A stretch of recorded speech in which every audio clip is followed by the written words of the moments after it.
Bom, novamente sobre os impactos do governo Biden para o agro brasileiro. Agora a gente vai falar ao vivo com o secretário de Comércio e Relações Internacionais do Ministério da Agricultura, Orlando Leite Ribeiro. Muito bom dia, secretário. Seja bem-vindo aqui ao nosso programa Bem da Terra mais uma vez. Bom dia, Renata. Obrigado pelo convite.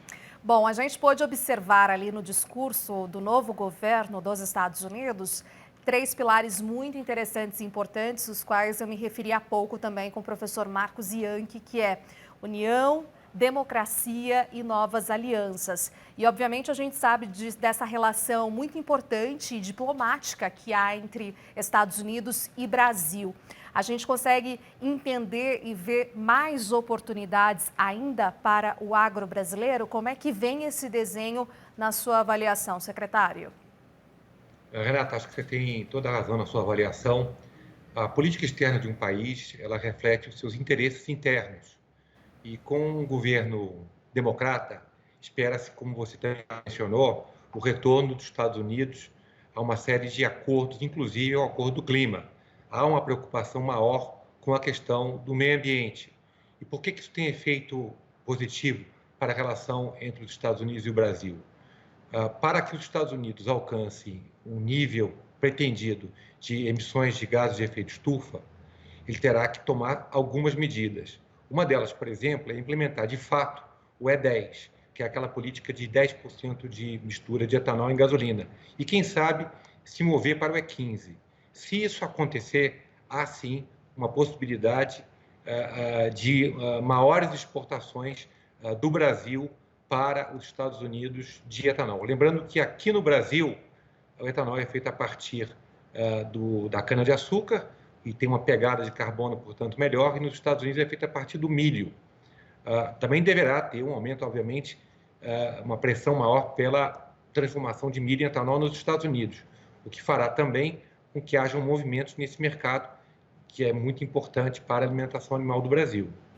Excelente. A gente sabe de toda essa preocupação do novo governo com a questão de agenda ambiental e figuras bastante expressivas, conhecidas, que conhecem também o meio rural americano, como o ex-governador, a questão ali do Iowa e outras figuras importantes fazendo parte da equipe desse novo governo Biden.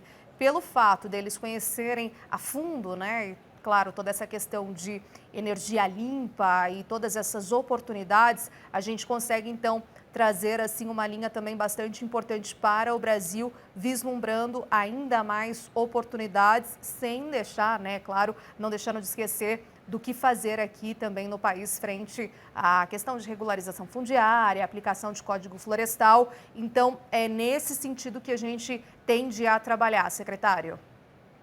Você tem toda a razão. Você colocou muito bem. O Brasil, infelizmente, registrou números relacionados a desmatamento ruins nos últimos 3 anos. O governo está trabalhando para reverter isso, mas, como dizia um chefe antigo meu, você não pode confundir a finta com a jogada. E o Brasil é e continuará sendo uma grande potência agroambiental. Os nossos índices de emissão de gases de efeito estufa estão muito abaixo de países como China ou dos países da OCDE. Então, o Brasil, nessa discussão, nós estamos muito à frente dos outros países. De novo, tivemos números ruins, mas a expectativa do governo é que esses números dos últimos 3 anos possam ser revertidos. Falando um pouquinho, né, trazendo o elemento China aqui para a nossa conversa, e o governo Biden, ele já vinha sinalizando mais multilateralismo, né, mais presença aí realmente nessas costuras e conversas internacionais, como retorno ao Acordo de Paris, presença na OMS, enfim, e outros alinhamentos aí, digamos, com essas novas alianças que já foram anunciadas ali em seu discurso. Ou seja, o elemento China, né, ele é, digamos assim, preocupante ou não, né? Visto que a gente tem exportado aí muito volume, em valores também, há que se lembrar, para esse país ali do mercado asiático, muito importante, o maior parceiro comercial do Brasil. Você tem toda a razão, Renata. Na verdade, quando a gente fala em China, nessa tríade que você mencionou, Brasil, China e Estados Unidos, a gente pensa em soja em grão. E a soja em grão é muito importante nessa equação. Pra você ter uma ideia, cerca de 22% de tudo que a gente exporta do agro para o mundo é soja em grão para a China. Agora, isso dá mais ou menos um pouco acima de 20 bilhões de dólares ano. Quando houve esse estranhamento entre Estados Unidos e China, naquele momento, a gente ocupava quase 50% de market share desse mercado na China e os Estados Unidos o mesmo volume. Com o estranhamento, o Brasil cresceu muito, sobretudo em 2018, chegamos a 75% de market share.